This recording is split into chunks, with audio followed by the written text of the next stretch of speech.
চিকিৎসকদের কর্মবিরতির পর Dhaka medical college হাসপাতালে চিকিৎসা সেবা দেওয়া হচ্ছে আজ। তবে কড়া নিরাপত্তার ব্যবস্থা করা হয়েছে। এদিকে বঙ্গবন্ধু শেখ মুজিব মেডিকেল বিশ্ববিদ্যালয়েও চালু রয়েছে চিকিৎসা সেবা। সকাল থেকেই বহির্বিভাগে রোগী ও তাদের স্বজনদের উপচে পড়া ভিড় লক্ষ্য করা গেছে। দেশ স্বাধীন হয়েছে, বাট পরাধীনতা থেকে এখনো কেউ মুক্ত না। শিক্ষা ব্যবস্থাকে এখনো পুরোপুরি মুক্ত করতে পারেনি। এখনো কিছু লেজুর ভিত্তিক ডাক্তার আছে যাদেরকে অপসারণ করলে অবশ্যই এই বিএসএমএমইউ ঠিক হয়ে যাবে।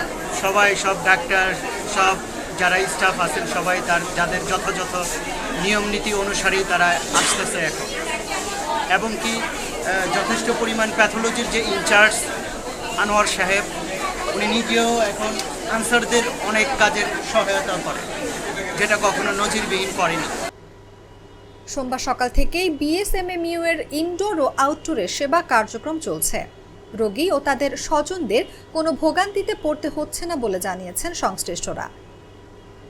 মারুফ নামে এক রোগী মেডিসিন বিভাগের চিকিৎসকের পরামর্শ নিতে বিএসএমএমইউতে এসেছেন। তিনি বলেন, এখানে সব চিকিৎসাই দিচ্ছে, ডাক্তাররা চেম্বারে রয়েছেন। হাসপাতালের আউটডোরের চিকিৎসকরা জাগো নিউজকে জানান, বিএসএমএমইউতে সব ধরনের সেবাই চলছে, কোনো কিছুই বন্ধ নেই।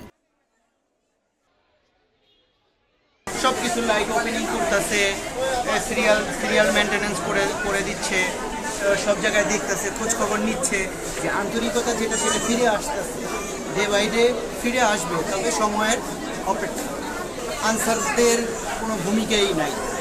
আনসাররা যেভাবে যতটুকুই যা করেছে, টোটাল হসপিটালেই ছিল হজবরল অবস্থা। এখন সেই হজবরল থেকে ফিরে আসতে তো একটু সময় লাগবেই, তবে ধৈর্যের সাথে দেখা যায় কত দূর এগিয়ে যায়।